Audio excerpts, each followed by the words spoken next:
Si Nyai Ratu Kontroversi dan Sensasi Nikita Mirzani lagi-lagi bikin gaduh jagat maya. Nikita yang sedang menjalani hukuman di Rutan Pondok Bambu, Jakarta Timur, mengaku mendapat intimidasi dari petugas kantor wilayah Direktorat Permasyarakatan gara-gara postingannya di media sosial. Pemeriksaan yang dilakukan di luar jam yang tidak wajar atau di luar dari jam kerja operasional itu menciptakan presiden buruk dan terkesan bahwa kasus ini tebang pilih atau lebih tepatnya itu dikatakan sebagai upaya intimidasi. Pada tanggal 30 Juli, kurang lebih jam 7 malam, kami melakukan razia di Rutan Pondok Bambu. Kemudian dari hasil razia tersebut kita tidak menemukan hal-hal yang dilarang oleh rutan maupun lapas, terutama alat komunikasi handphone ilegal. Dalam proses pemeriksaan yang disampaikan tidak ada intimidasi, semuanya dilakukan sesuai dengan prosedur SOP. Ini kita adalah duta layanan yang mempublikasikan terkait layanan Wartel Suspas. Jadi tidak mungkin kami mengintimidasi yang bersangkutan terkait penggunaan alat komunikasi. Diangkat jadi duta Wartel Suspas, namun gara-gara kicauan di medsos, Nikita bikin gerah Dirjen Pas. Akankah karena hal ini, Nikita tidak akan mendapatkan remisi, serta harapan Nikita bisa keluar buik dan segera kumpul lagi sama anak-anaknya hanya tinggal mimpi. Ini dia handphone gue.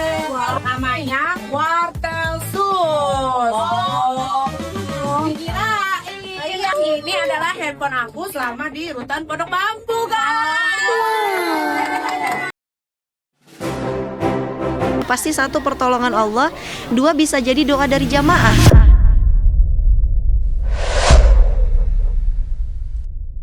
Banting setir dari bandar judi di Thailand menjadi pendakwah di Indonesia sejak tahun 2017.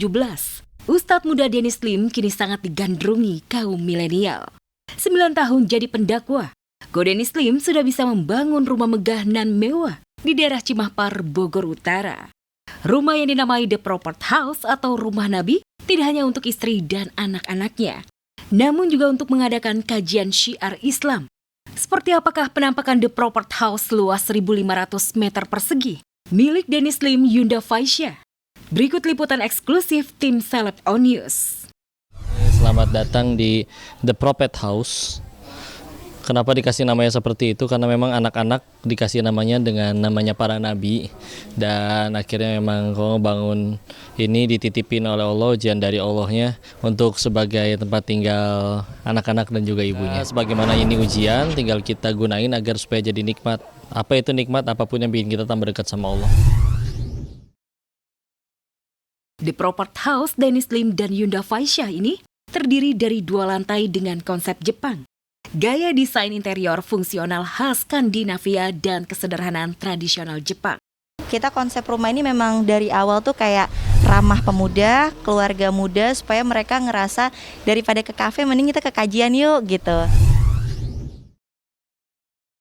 Di bagian living room atau ruang tamu, nuansa Jepang sangat kental terasa dengan hadirnya tanaman bonsai.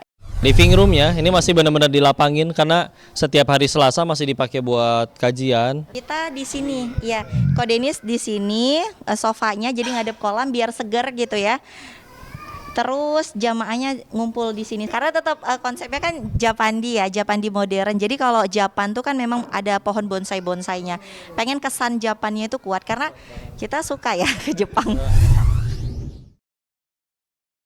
Semua ruangan di lantai 1 digunakan untuk berdakwah.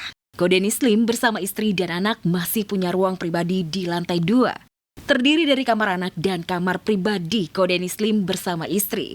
Ini living room lantai 2 karena nanti ketika akhirnya di bawah lagi penuh sama umat jemaah lagi kajian, ya anak-anak sama istri sama keluarga masih bisa ada space ya di private lah ya.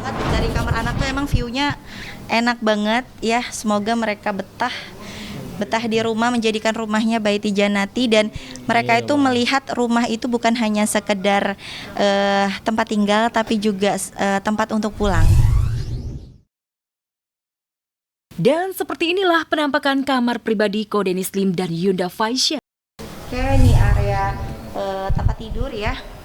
Tempat tidur, terus di sini sengaja dihadirkan meja kerja juga supaya Ko Denis kerjanya nggak lama-lama di bawah, Yunda bisa sambil mantengin dia di sini. Terus nanti di sini kita akan ada sofa-sofa juga, jadi bisa untuk podcast. Kita tuh bangun rumah sebenarnya gimana caranya tetap produktif ya, bisa podcast dan banyak tempat untuk dijadiin podcast sebenarnya. Setiap sudut. Ini juga wasilah besar, kita nggak tahu ya, pasti satu pertolongan Allah, dua bisa jadi doa dari jamaah. Karena kan Yunda bilang di awal, kami rumah kecil tuh yang samping kan, dari kecil terus kami suka berdoa, ya Allah kasihan yang nggak bisa ikut daftar karena cuma 150 orang, terbatas tempat. Siapa tahu doa dari jamaah, ya Allah luaskan rumah Ko Denis biar bisa kajian lebih banyak lagi, siapa tahu doa dari mereka. Terus sampai kita mau Hamidun, Honeymoon. Ini Azam ya? Astagfirullahaladzim. Keceplosan ya, maaf ya.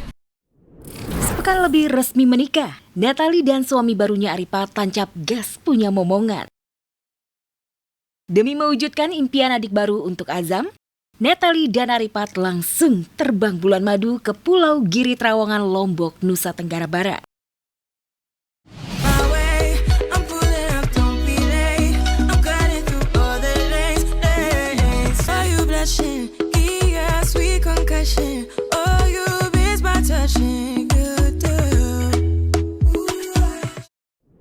Zatsut hati ingin menikmati suasana pengantin baru.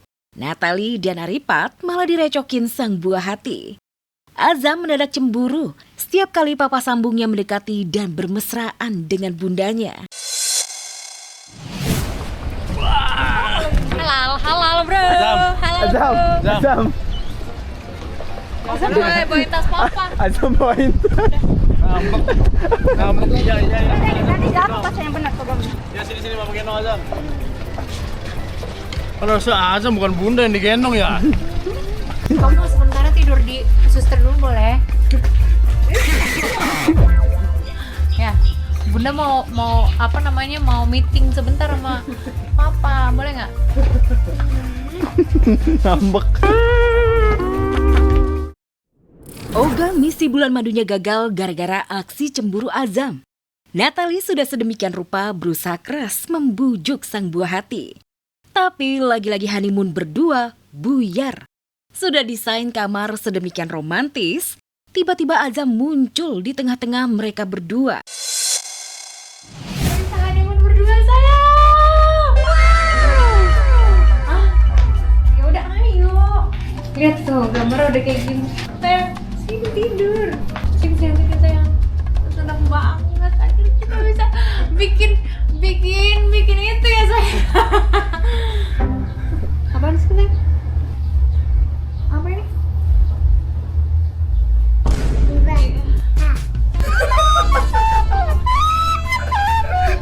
Sayang, ada Azam lagi di sini. Oh, ada Azam lagi nongol sini Zam. Azam. Sayang, gagal lagi sayang. Angsanya dihancurin. Lompat.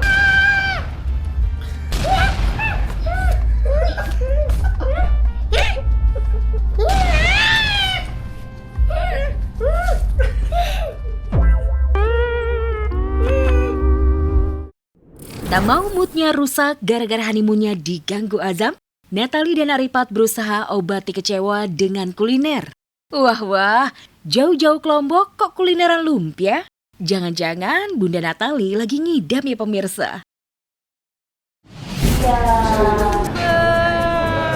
Banjur.